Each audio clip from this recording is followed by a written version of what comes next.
Hey, this is Betsy. And this is Gina, and this is the Lost and Found podcast. Our podcast is really a labor of love, and it came about a couple years ago when we recognized that we have some incredibly interesting, passionate entrepreneurs. We're making this for you guys. If you're listening, we've made this for you because it's created for our alumni community. These are small business owners and entrepreneurs. We're in the trenches together, but the stories that we can share, I think, will help you feel less alone, get you inspired, maybe even inspire you to connect with these people. Real stories from real entrepreneurs in small communities.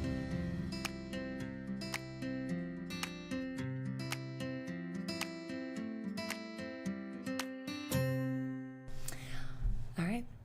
Welcome back to the Lost and Found podcast. This podcast features stories of our small businesses that take part of our programs for the Red Star Marketing Unacademy.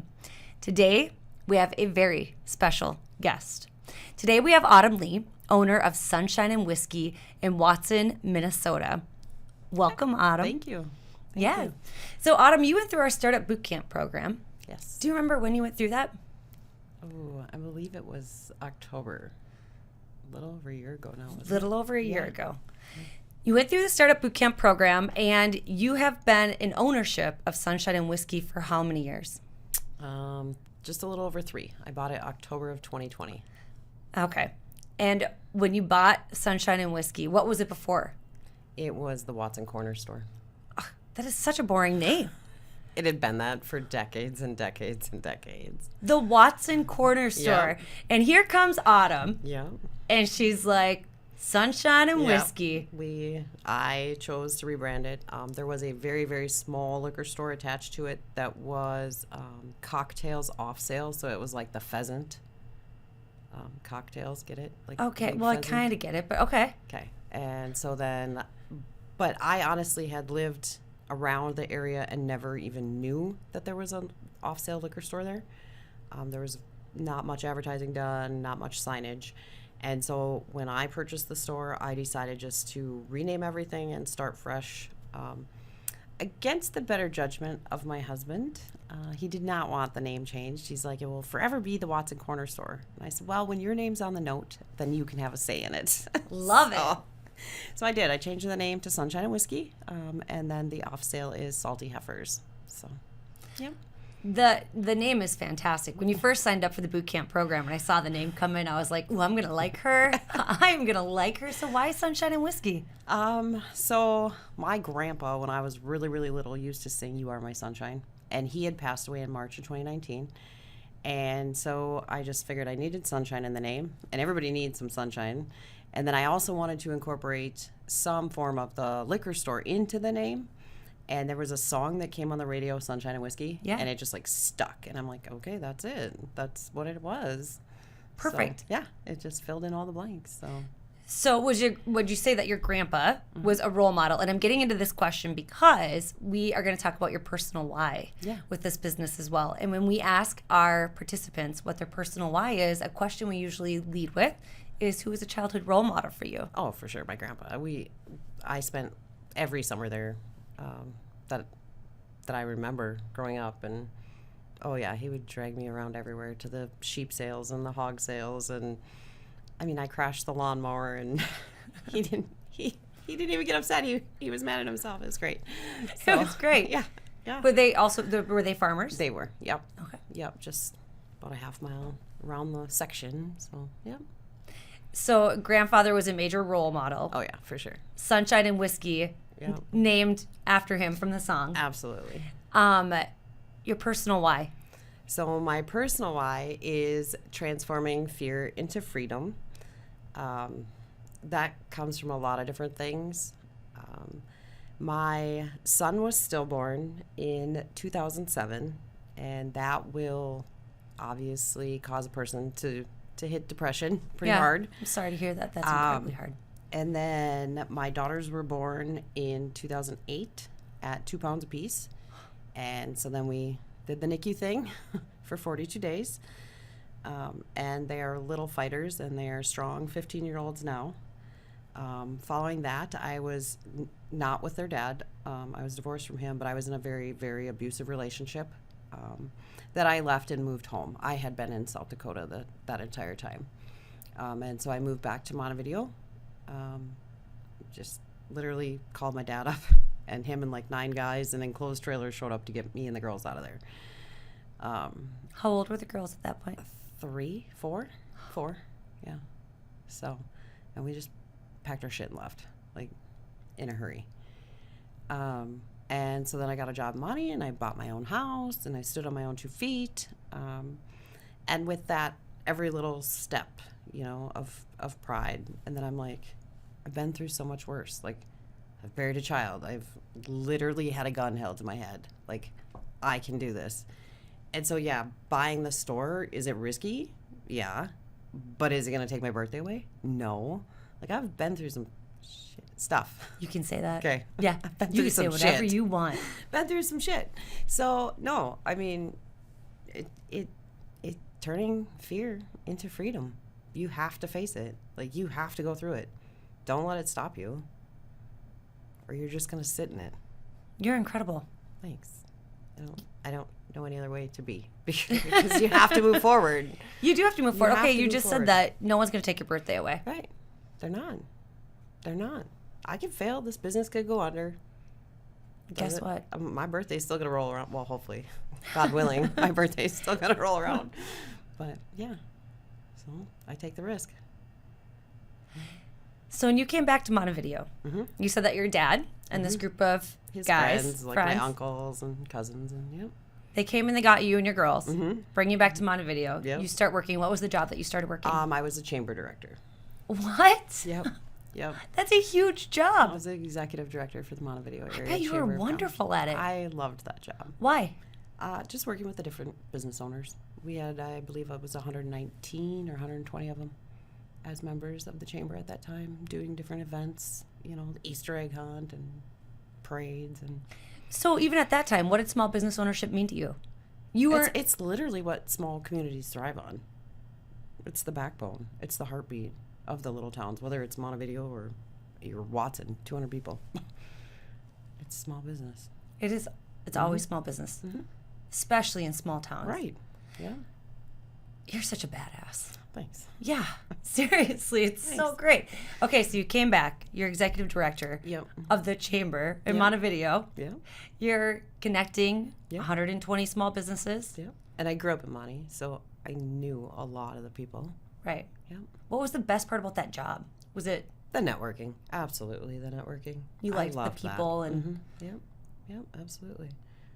Connecting the business owners, all that. Or, you know, like if visitors would stop in and, you know, because it was also the Convention and Visitors Bureau. It's tied into that. So, hey, where can I find this? Or what can we do here?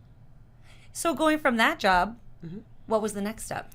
So, unfortunately, at that time, they didn't offer health insurance. Yeah. And it became, through the feds, mandatory to have health insurance. Obviously, being a single mom of 2 daughters, I needed health insurance. So then I actually got a job with the Minnesota Poultry Testing Lab here in Wilmer. Oh, really? Yep. Okay. And drove back and forth. Commuted? Yep. Okay. Yep. All right. So where does Sunshine and Whiskey or the Watson Corner Station, where does this come in? So then in 2017, I had known my husband since 2013. But in 2017, we started dating. And then I quit and became a farm wife when we got married and was chasing around for him parts, meals, whatever he needed, as well as we have cattle and dogs, and so I was taking care of all that. So you guys farm crops? Yep, we have row crops. We have oats and corn and soybeans. Oh, wow, okay. And then I have a registered Hereford herd, and then I have some commercial beef as well. And so then COVID hit, and the girls were sent home from school. Yep. And I am not a teacher. God bless every teacher in the United States, because that is not a job for me. I can do a lot of things. I'm not a teacher. Especially at that age. So they were 12. 7th grade, yeah. Yeah. Yeah. Middle school. Fun. Super fun. And twin girls at that. Love it. And so I literally looked at my husband and I said, I'm going to buy a liquor store. Like, that's what COVID drove me to. And he's like, you're going to do what? And I said, no, really, I'm going to buy the gas station and liquor store in Watson. And Was it for sale? It was. And it Okay. had been for a fair number of years. I Okay. want to say maybe 2.5, 3 years already. And we had talked about it prior, but it just wasn't the right time because the girls were younger, couldn't stay home alone. Right. You know, because I knew there'd be some long hours, you know, and it was going to take time to get it up and back off the ground or whatever, grow it. And so then it was time then. And so in July of 2020, I signed the purchase agreement. And then on October 1st, I closed on it. And there we go, off and running just like that. And it's been nonstop since. Nonstop. So when you purchased it, you changed the name, Sunshine and Whiskey. I was like, I went through all your social media and past websites and stuff. You kind of remodeled the interior of it. You did a great job. It's really cute. Yes. So the convenience store, I would say, took up, probably like 3/4 of it, maybe even a little more of it at that time. And the gas station world is a pennies game. It's pennies on gas, pennies on pop. The alcohol portion is a little bit higher profit margin, so you need to chase the numbers. Right. As well as at that time, obviously the kitchen was closed because of COVID, but even prior to that, she no longer operated her auto fryer. She did brats and stuff prior to COVID, but Okay. so getting the kitchen going and having that available to the community, you can have a little larger margin than pennies on the prepared food side. And so the first thing we did then was make the liquor store bigger and shrink the C-store, but we never gave up one product. So let's say it was, I'm just going to use sunflower seeds, for example. One case of sunflower seeds, she maybe had spread out over like 4 pegboards, where you can get that on 2. Okay. And so we never lost a single product, even though we shrunk the size. Does that make sense? Yeah, you utilize the space. Right. Yeah. Yes. And I'm like a professional Tetris like packer or whatever. And It's a good skill to have. Yeah. So I can pack a lot of stuff into a small space. And then I'm also very, I want to say thrifty or whatever. So there was an auction online and I got all new shelving for the gas station and the liquor store for $28. It was a grocery store that was closing in Minneapolis. 28? Yes. So there was 4 shelves that I wanted, and so I had to pay $7 each is what I won them for on this auction. And when I got down there, a bunch of the other shelving was never even bid on. And so it was kind of sketch, not gonna lie. So we had to be down there at 9:30 p.m. on like a random Wednesday night, downtown Minneapolis. 9:30 p.m.? Because the grocery store had to close. And then they were gonna start, like taking these shelves down and putting their new ones up. Okay. And so it's legit downtown Minneapolis. Okay. 9:30 at night. It's me and my friend Samantha that go because my course. husband stays home with the kids and all the animals. Of course. And I'm like, here we go, please don't You're let us die. transforming fear into freedom right Yes, now. yes. And I have got this truck and this great big enclosed trailer, and we get down there and we get our 4 shelves that I had bid on and won, and then the contractor's like, well, we're just gonna trash these because no one bid on them. Yeah, and you already spent $28. Right. And I'm like, we'll take them. I don't know where we're going to use them, but we'll take them. And so, Samantha and I loaded them up, and we got out of the cities, and we got home in the wee hours of the morning, get up the next day, go to work. And then we have to go and unload these, because it was a borrowed enclosed trailer. Yeah. And so then they were put in my garage until Thanksgiving Day. And then Thanksgiving Day, the stores were closed because Yes. you're not allowed to sell off sale on Thanksgiving Day. And so then we started taking stuff off the shelves and taking the old ones out and bringing the new ones in. So that's how we spent our first Thanksgiving of 2020 was redoing the shelves at the store. So, Nice. and then we just kept going from there. And then it was the kitchen project, and then we redid. So they had like a 1980s Deli Express counter in there. Okay. And we got that out of there, and we got new NSF, quartz countertops or whatever. Brought in, so Seating area. Yep, I had custom tables made so that they fit in our little area. So we have dining for 12 right now, so not a lot, but it works. And the coffee boys in the morning enjoy it. It's enough space for them. So You're meeting a lot of needs with this. Yeah. I mean, you're saying this, the small corner store, but Right. it's a pretty big deal. There's a lot going on. Yeah, There's a lot going on. Yeah. You have a convenience store where you also have like groceries. Yep. So needed staples for Yep. the community. So I had applied for a grant through SHIP, which is the statewide health improvement program, I believe is what the letters stand for. That makes sense. And so they help entities or organizations get, so like for us, we got an open air cooler so that we could have milk and cheese and butter, like some necessities and groceries in there. And so I applied for that grant, and then that was, a matching grant. And so we now have a little section for groceries and some milk and orange juice and that type of stuff. So that was a big blessing, and to get that grant and be able to offer that to the community so they don't have to drive into town, into Montevideo to get groceries. So yeah, they can grab a frozen pizza, they can grab their milk. Then you also have like the kitchen, like the deli area. So you're making sandwiches. Yep. You have pizzas, burgers, lunch chicken options, sandwiches, chicken strips. I try and do one special a day. It's not like a set menu by any means. Freight is still kind of odd yet, even for 2020. So like today I did lasagna. What? That was the special. Last week we did beef commercials one day. But there's no like set rhyme pattern or reason to it. So wait, who's making a beef commercial? I am. What? Yeah. So I also had to go get a. So this is a full kitchen. Yeah. Well, I mean, it's a kitchen. Yeah. I mean, I have a fryer and a microwave and ovens, and I can't make you like over easy eggs and pancakes or anything. Like I don't have that set up, but yeah. It's really small, but it does the job. Yeah, absolutely. Yeah. Okay, so you have all of these things and the liquor store. Yes. Which you increased the square footage of the liquor store. Yep. So then it's kind of like anything else. When you can buy in bulk, you get a discount, right? Yeah. And so then I can pass that on to my customers. So where the previous owner, she could maybe only get like 3 or 4 cases in there because she just didn't have room for storage. Sure. I can get a pallet of a product at a time, so then I can pass those savings on to the customers. So that way they can stop and get gas and beer. That's just everything you need. Yeah. Right? Okay, so Sunshine and Whiskey, the liquor store area is called the Salty Heifer. Yes. And how did that name come to you? Because it's pretty clever. Okay, so we raise cattle. And if you've ever been around a heifer, so that is a female cow or, bovine that has not had a calf. Okay. Heifers, when they come into heat, can get a little ornery. And so we also show cattle.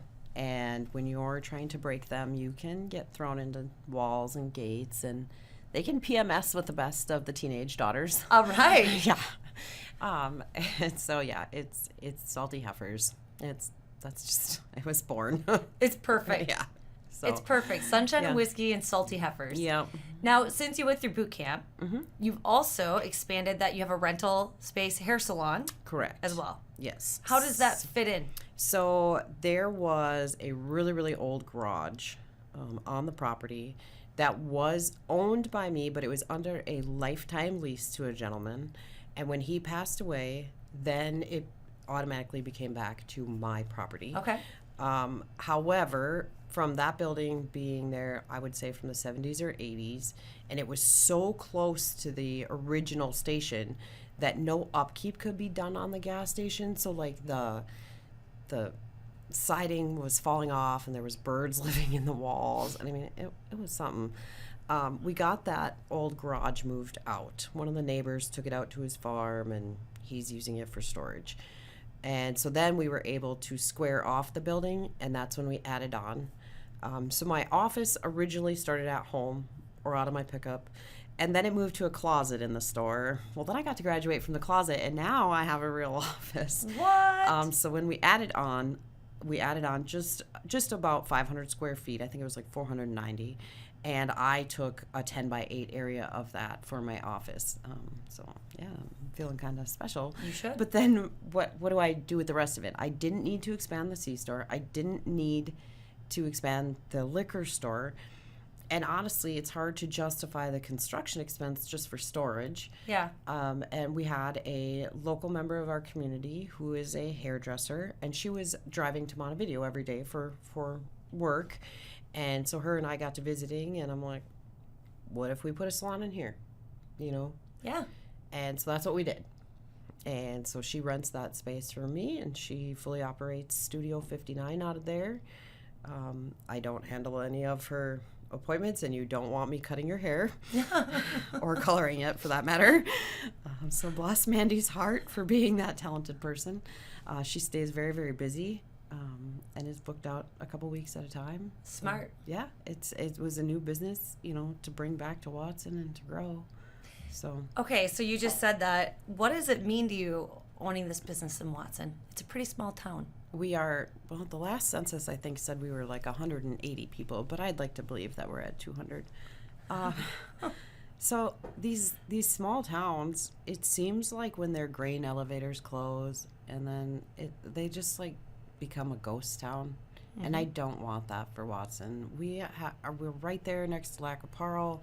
We have great community members, so there's no reason that it wouldn't work. And to provide for them, whether it's jobs or groceries or a cold beer or whatever, a loaf of bread, just so that they don't have to go. And not that 6 miles is far, but time is worth something too. So then they can just come in and get it from us. So what has it meant to you being in this small town and owning a business in it? It's cumbersome, but yet it's pretty cool because like I got really busy, obviously, going 100 different directions, and all of a sudden here come the neighbor over to weed whip the weeds for me. And I'm like, thank you. Like, just thank you for taking one thing off my plate. And he didn't have to do that, but he just did it out of the kindness of his heart. And that's small towns for you. It's the guys coming through with the snow plows last winter just to try and help me. I mean, I spent 11 nights at the gas station last winter because I couldn't physically get home. Our township roads were closed. Like, I could get to the highway and get to our township road, but I couldn't get home. Was your office finished by that point? No. So I was sleeping on a cot on a gas station floor. Oh my gosh, Autumn! Yeah. So good thing for FaceTime, so I can FaceTime my kids. Yeah, no kidding. So, you're incredible. Yeah. So 11 nights. I don't feel like repeating that winter again. But now I have the office, and so we do have a love seat in there in the waiting area for the hair salon. So I do have somewhere to sleep. Just lovely. Yes. Lovely, yeah. Yeah, so. Yep. You had coffee in the morning. I did, yeah. Oh, man. I mean, okay, let's be honest. If you're going to be stuck somewhere in a blizzard, like... A liquor store, right. gas station. Okay, I have see where you're snacks, going with and that. I have booze. Yeah, you could make a chicken sandwich, have a glass of wine. Right, yeah. Okay, could have a nice alone time. Yeah, exactly. Oh, my gosh, that's really Turn funny. the little fireplace on the TV. Yeah. It wasn't so bad. And at that time, it was like December and January, and so we had all the Christmas lights up in there, and so like I just left them on. Sure, like for 2 nights. Right. By the 11th, though, it was kind of like... And it wasn't 11 consecutive. I think the most was 3 at a time until my husband and the neighbor could get the tractors out to open the township road for us. Yeah. Unreal. Yeah. So when you came to the Love Your Work retreat this past October, we did some interviews and we had people kind of come in and we asked a couple questions. And I believe that you gave the quote that like small town, like we're small but we're mighty. Absolutely. Well, and that just goes back to, like we help each other out. Like the guy who was weed whipping or the guy who randomly is coming through with the snowplow to help me, or, so, one of the guys will walk in and just grab the shovel and help shovel because it just needs to get done. And they all help. So, and same thing even with the employees is we're a huge team. It's not that, oh, that's not my job description or that's below me or that's above me. If the toilet needs cleaned, I'm cleaning the goddamn toilet. Right. If we need to mop because somebody came in with sheep shit on their boots, then we clean it up. Right. And I'm not above that. We're a team. And that goes for the same thing, like, especially during harvest when I'm super busy on the opposite side of our operation, then I'm like, okay, guys, you just need to make executive decisions. Like, think like Autumn. Just think like Autumn. And they do. Like, okay, here's your strengths. I know your responsibility, and they're great. Our team is great. And you're empowering them, though, to make some pretty big decisions and feel like they're a part of your business. And we are. We have to be a team to keep that place going because I can't be everywhere doing everything. Okay, well, that must be felt because I was just thinking, how do you hire a team in Watson? It's small town. Yeah, it's not easy. I mean, it's not like there's a lot of people to draw from, but we just do it, and they're amazing, and I can't thank them enough. And I mean, we've had a few staff come and go that they've moved on for full-time work where they can get benefits because obviously I don't offer that at this time. And I would never, ever, ever look down on someone for bettering themselves and their family, Right. ever. But I hope that they've learned something along the way, whether it's counting the tills or purchasing or so, I want to teach them some skill set if I can. It's not, oh, you're just a gas station clerk or you're just a liquor store clerk. It's not that at all. We don't need damn titles. You don't need to be the manager or the assistant manager. No, we are a team. End of the day, that's it. That's our one word. So that's how we operate over there. I think a lot of our small businesses, like, that is super inspiring. And I think a lot of people can learn from that. And I think a lot of people want to be able to have what you just described. Mm-hmm. Like, sometimes our small business owners will come in and they say, well, I never wanted to be a boss. Like, that's not, but you are the decision maker for your business. At the end of the day, it does fall on me. Sure. But I can entrust, in my team and know their strengths. And, okay, I know that you can do this, and I know that you're stronger at this. And so then just delegate, per se, and know that they'll do the best that they can. And that's like the best thing you can do for a team too. That's what all of us want in what we do. Like, recognize what I'm good at. Exactly. And let me roll with it. Yeah. Because I'm good at that. I can do it. I don't know. I don't like micromanaging. I don't like people micromanaging me. So, okay, if you need to take a phone call or you want to go have a cigarette, as long as your job's done and the customers are taken care of, go. You know? I'm not going to micromanage you. Get your shit done. Be an adult. And we're going to work out just fine. And we can do this. Yeah. Yeah. And we just keep going and thriving. Okay, so I have another question for you about this whole, like, when we're working with a lot of small businesses. Now, you were not a small business owner when you purchased the corner store. Nope. You had to learn really fast. Pretty much. Yep. So the business part of small business ownership.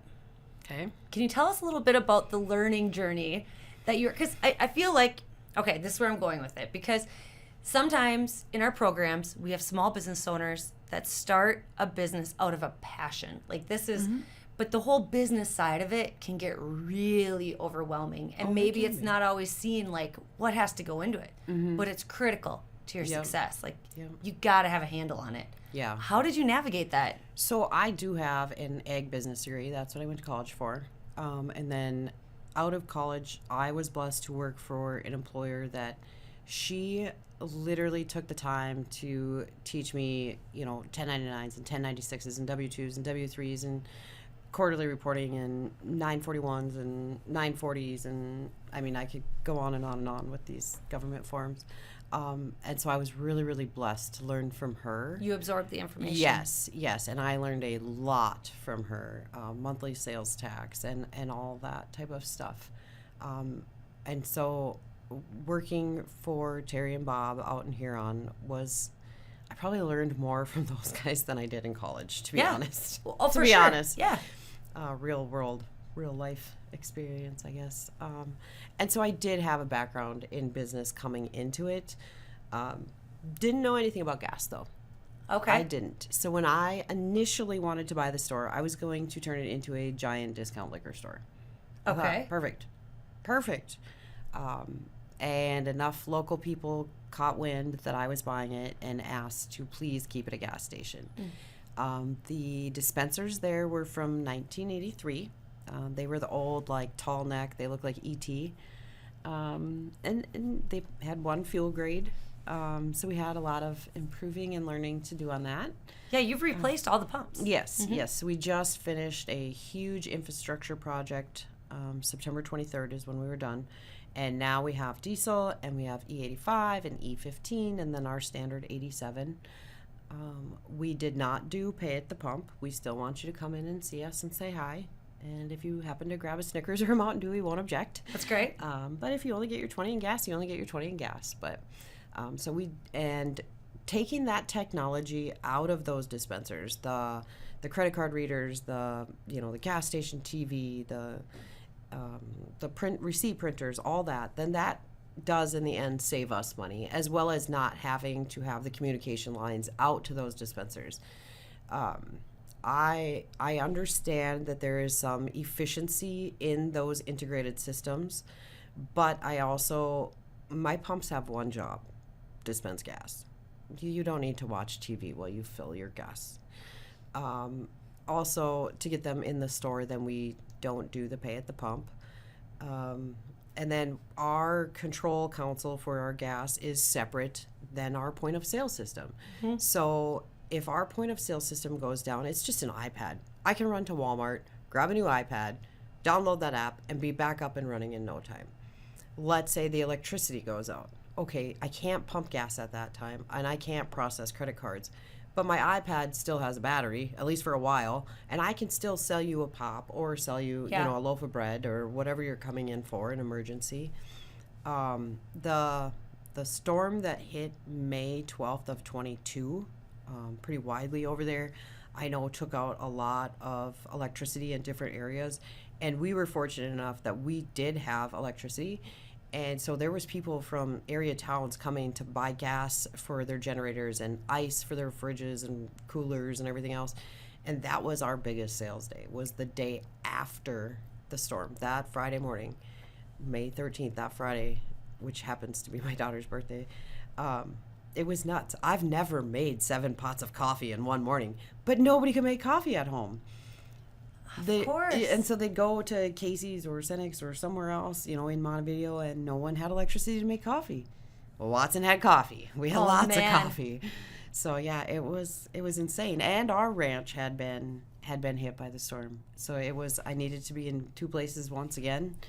And so as soon as my staff was available and safe and was able to come in, then they came in and covered, so I could go home and start moving trees and get your life in order too. Yeah. Okay, well, you mentioned that, so let's go into this, the balance. So you're a small business owner. You're kicking butt, learning all the things. Yeah. You mentioned earlier, you're part of a farm family. Yes. Yeah. How do you balance egg life and small business ownership? Because both of them are so consuming. Yes. On a prayer. Yeah. Yeah. Well, communication between either my husband and I or my kids and I or even my father-in-law or my truck drivers, if I have to bring meals out. And then B, my calendar. I live by my calendar. I need to write it down and have the paper version, but we also do a digital version because that's what the kids are on. And then my husband has it right in his pocket, as well as then the staff has theirs too. So we do have the digital copy, but Autumn still has her paper copy. So it's very organized, very, very organized, or shit can hit the fan real fast. I can only imagine. Yeah. Teenage kids, farm, small business, employees. How do you stay motivated with all of it? Like, aren't there some days where you're like, I'm tired? Oh, there's days that I'm tired. No, not gonna lie. But I don't want to say someone always needs me, but someone always needs me. So whether that's the animals or my husband needs help with something or the boys need food to the field or the kids need something, I guess this probably goes back to Grandpa because he always said that, he's going to, and he worked at those beet pilers till well into his 80s, that when you sit down and you get lazy, you're going to die. Huh. So just keep going. Just keep going. So if I just stay busy, that's what I thrive in. And the chaos coordinator is my title if I have to have one. Not boss, chaos coordinator. Okay, I like that. Yeah. Chaos coordinator. Yeah, that can go on my resume. Not boss. So. Oh, that is great. I'm imagining like 2 teenager schedules just in itself. Like you said, you have to be so organized. And if you sit still, I get that. But how do you keep your spirits up? Like, you got a team you got to motivate. You got teenagers you got to get out the door. You got your why. But is there Okay, so my downtime. Yeah. I guess. Yeah, okay, I flip through the Facebook and the TikTok just like everybody else. But the subject matters that I'm flipping through are probably different. So I'm literally looking at motivational business quotes, or I'm looking at motivational quotes. I have an app on my phone. I don't even know what it costs me, maybe like $7 a month, and it sends me 10 motivational quotes a day. And it's just that friendly little reminder, like, hey, you got this, or doesn't matter what other people think. You're your own damn rock star, or whatever it happens to be at that moment. And so those tend to keep me going. And then, when I need to veg out or whatever, I'm on TikTok looking at something business related or what's the next thing that we can do, whether it's the hair salon or, okay, prime example, the owner before me, she never got into the vapes. That's fine. But there is a margin within those vapes. And so I'm like, okay, we have to try it. We're going to pivot and we're going to try it. And then in 22, when the hemp items, THC from hemp became legal, we brought those in. And so we just keep pivoting and keep growing, whether it's going to work or not. Okay, fine. If it flops, we'll pull that item, Yeah. And same like on the liquor store side. Okay, the seltzers were the rage, and now it's the ready to drink items. And so you just, if they're not turning money, then you just cull them like you do the cattle. If you're not earning your keep, you're out of here, And so just between the motivational quotes and being very organized with my time, and then knowing, okay, we just pivot. We just wing it and we pivot. Okay, but I mean, I got a few things to say about that. The first thing is the motivational quotes and the whole business part of it, like listening, like filling your brain with that. Betsy always says, like, I truly believe that entrepreneurs' brains, it's like what we put into it is like our diet for the healthy living. Like you have to put in things that are going to motivate you, challenge you, get you thinking, especially around your business. There's 3 things to small business, and that's being able to work with people, number 1. Number 2 is absolutely time management. Every minute needs to be accounted for. Because if you've got time to lean, you've got time to clean. Yeah. And then number 3 is it goes back to what you were just saying, that I'm struggling to explain this here. It's people, it's time management, and then it's your mindset, I guess would be the word that I'm looking for. It's knowing yourself, it's knowing your strengths, it's knowing your staff's strengths, it's knowing what your customers' wants, needs are, and fulfilling those. And then where are your customers? Yeah, I'm in a town of 200 people, but I'm also at the lake. So now I have the campers, I have the fishing people, I have the hunters, I have people from Montevideo that are willing to drive the 6 miles because my gas is cheaper or my beer is cheaper or I'm running a special on this, or I have safe THC items that are approved. And so it's just it's those 3 things. It literally is being able to work with people, time management, and then your mindset. It's huge. And what you feed yourself, if you let those, and there's thoughts of doubt all the time, but you can't sit and thrive on that, because what you focus on and where you put your energy is what will come. And so you have to stay positive, or at least have the right mindset. And it can't be about money. That can't be the bottom line. Because what if it was? It won't work. You're not focusing on the right thing then. You're not. So this week I don't take a paycheck, but my employees have jobs and they have paychecks. Right. It'll come. And there's no ice right now. There's no ice fishing. Like, normally January and February are very, very good to us. Not this year. I don't know why this winter is different, but we'll get by. Yeah. We'll just pivot. It'll be fine. Well, okay, before we got into the mindset thing, you also said a really important thing about, your inventory. You're watching it. And that is something, in my previous business ownership too, in retail, like, you got to stay on top of your inventory. You got to know what your margins are, and you got to know when it's turning and when it's sitting. And that, it takes time. It does. So do you have a schedule, or are you committed to reviewing your inventory or watching it? Do you trust a gut feeling? How do you handle it? No, it's not like a set schedule. We do have in our point of sale system a report that we can pull. It's last sold report. And so certainly now, obviously with spring coming, they'll come out with 70 new spring, summer drinks. And so then, okay, what are we going to bring in? Well, then what's got to leave? Yep. There's only so much real estate. What's got to leave? Something's got to go. Well, the slower ones are leaving. They're not making money. So pretty much year-round, we have what's called Bessie's Bargain Bin on the liquor store side. And you can come in there and you're going to get stuff for cost, basically. Because you're turning your inventory into cash. Yeah. You got to get that cash. You got to free up the space. You got to have the money to buy the new stuff. Right. And then if and if customers are requesting the new stuff, then I got to figure out where to put it. I mean, that's a want of the customers. So then something's got to give. Well, then we just go to that last sold report and pull whatever. Good for you for staying up on your reports. Yeah, you got to know your numbers, both in farming and in small business. You have to know your numbers. you can't wing that area. No, you really can't. No, I you know. can't. And it's it's something that we stress and talk about too. And people, it's not always the fun stuff, It's not but the it fun becomes fun when you start digging into it a little bit. It's like not too bad. Yeah. when you can start kind of seeing the, like, how your actions or how Right. staying up on top of it does kind of start informing your Right. business. It gets to be Yeah. kind of fun. And there's some things with maybe a little bit higher margins that, I can run a sale on this and, and then move that inventory quicker. So, totally.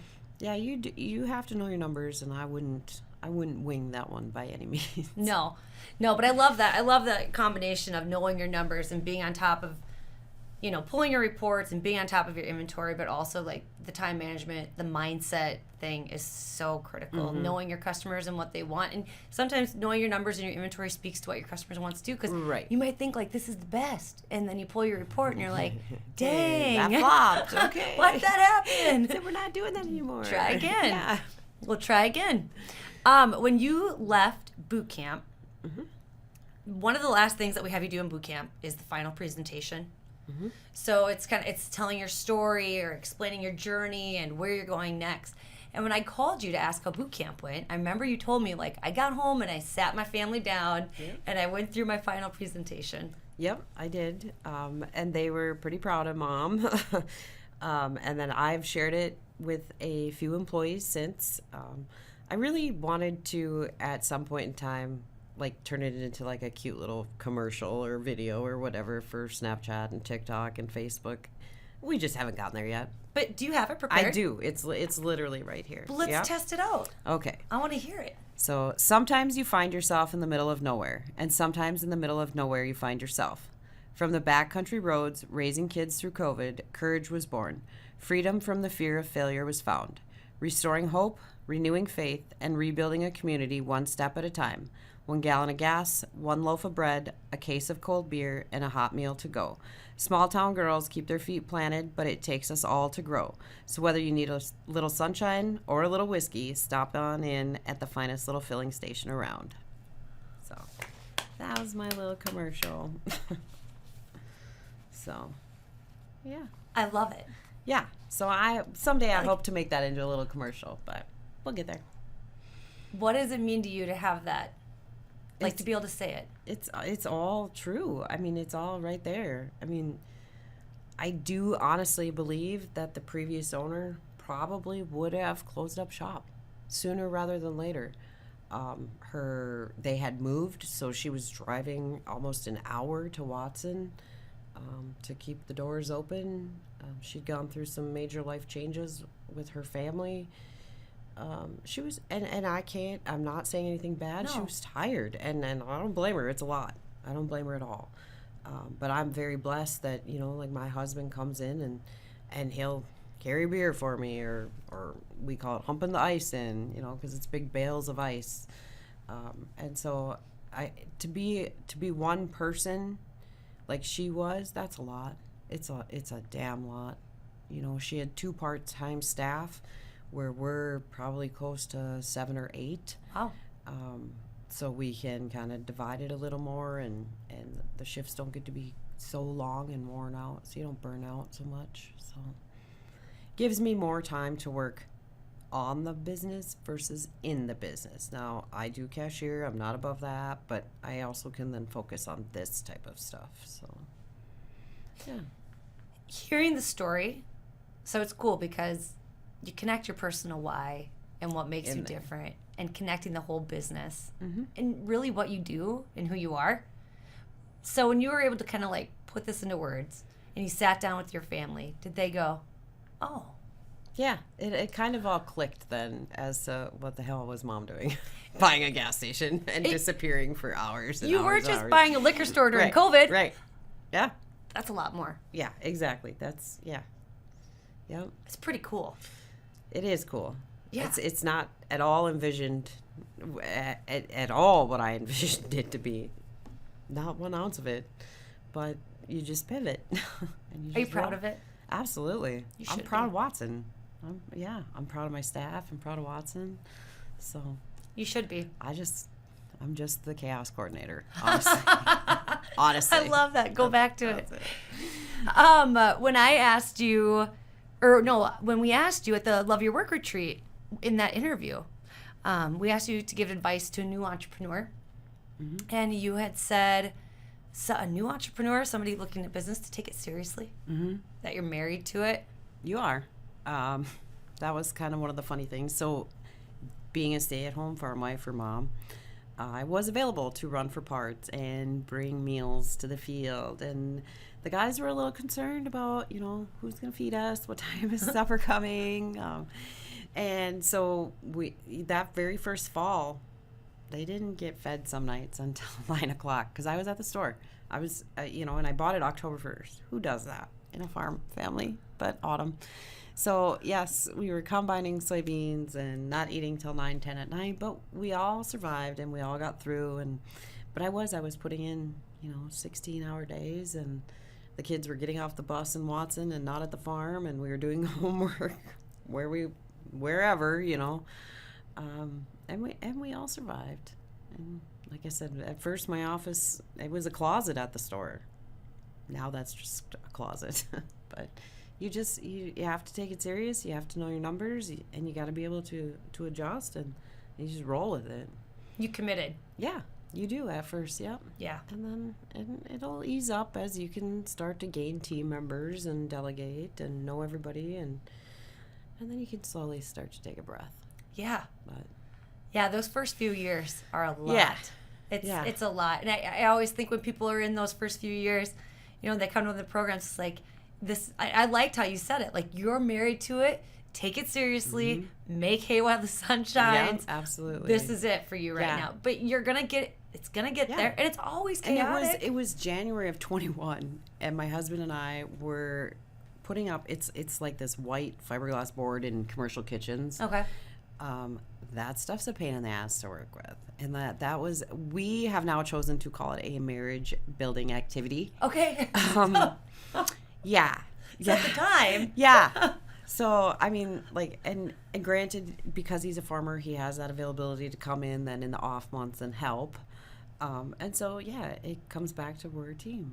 Yeah. All of us, So even the girls will stock shelves or go in that walk-in cooler and fill those Mountain Dews for mom or whatever needs to get done.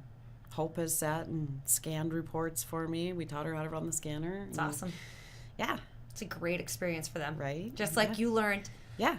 By doing, it's huge. You're giving that same thing to your kids. Yeah. That's awesome. Yeah. So, I mean, they've had to pick up a little slack sometimes at home, Sure. I mean, the other night, I'm like, oh my God, it's January 31st. I have to get W-2s out, W-3s out, 1099s, 1096s, or it was the 30th. So that way I could get them in the mail on the 31st, to be clear. But on the 30th, I was like, oh my God, okay, I gotta go. Feed yourselves. Like, you know how to make sandwiches, you'll survive. And so that's what we did. And we got through just fine. And I ran to the store for a couple more hours that evening and got it all done. But yeah. That's what you got to do. Yeah. That's what you got to do. Everything is due at once. And yeah. So. So somebody who's starting a brand new business. Mm-hmm. So would you continue your advice? What Absolutely. advice? Absolutely. You want to put it in your own words? So this is hard. I mean, the doubt creeps in. It truly does, but it comes back to that mindset. If you can do it. You truly do. But you need to put it into action. That's two different things. Thoughts and action are two totally different things. And so you need to put it into action, and you need to believe that you can do it. Quit letting those doubtful thoughts be the focus. Like, oh, I'm going to fail. Or, okay, at the end of the day, who gives a shit? Tomorrow's a new day, and you try again. Like, there's bad days. I'm not going to lie. It's not all sunshine and roses. There's some shit days. And you wake up the next morning and you start over and you refocus and you stay focused on the positive and what you need to get done. And being organized helps with that. But don't let those little thoughts of doubt control you at the end of the day. No one's taking away your birthday. Right. Nobody's taking away your birthday. Doesn't matter. Your credit score might go down. But they're not going to take away your birthday. I mean, honestly. That's so good. You can rebuild that shit. Don't Yeah, worry about it. right. Yep. Time. Yep. That's what time is for. Yep. So good. Okay, Autumn. You have done all of these things. Mm-hmm. You bought the corner store. Yep. You've transformed it into Sunshine and Whiskey. Yep. It's adorable. You've expanded the Salty Heifer's Liquor Store Mm-hmm. offerings. You have brand new products in this location. You've updated the gas tanks. You put on an addition. You have a hair salon that's renting from you now. And still, there's more future plans. There is, depending on how the cannabis licensing goes down, because there is a population number of 12,500 within the state bill. Chippewa County only has to issue one. So, one It's cannabis one license per 12,500 people. Oh, okay. Is how it's written in the bill. And so I would imagine that there's more than just one of us vying for that. Now, they can issue more. Okay. It would just be a minimum of one for Chippewa County, since we obviously are not a town of 12,500. Then it would go up to like the local unit of government, meaning the county level. And so we are hopefully going to be vying for that license. And if they do issue more than one, that would be great. And then we hope to build a dispensary and be opening that in 2025. Mm-hmm. So when you say you're going to be opening a dispensary, like what is it? Cannabis and THC? Yes, cannabis. Yep, recreational marijuana. So right across the road. Right across from your location. Yeah. When will you find out more about that? I would imagine more licensing information will be coming from the Office of Cannabis Management later this summer of 24. Applications aren't even out, so your only dispensaries right now are the medical ones or are on the reservations. So anyone that is selling products of that nature at this point, claiming that they are a licensed recreational dispensary, they're not. There's not a license available at this time. So, but you can sell product in the liquor store. Hemp based. Hemp based product. Yes. So the difference is Marijuana based or hemp based. Yes. So does the current product that's available, does that have, is it like THC or not It's THC? THC from hemp. Yep. Instead of THC from marijuana. What's the difference? The plant, basically, and the uptake. THC from marijuana, it works on your CB1 receptors, which is in your brain and your spinal cord. Hemp THC hits your CB2 receptors, so those cannabinoid receptors are throughout the rest of your body, not your brain and not your spinal cord. So it's not a head high per se, if that makes sense. So you can only get the marijuana products from a pharmaceutical dispensary right now. Yes, a medical facility. Yep. But the hemp ones, there are numerous hemp retailers throughout the state. Yep. Super interesting. Yeah. So this is no small thing.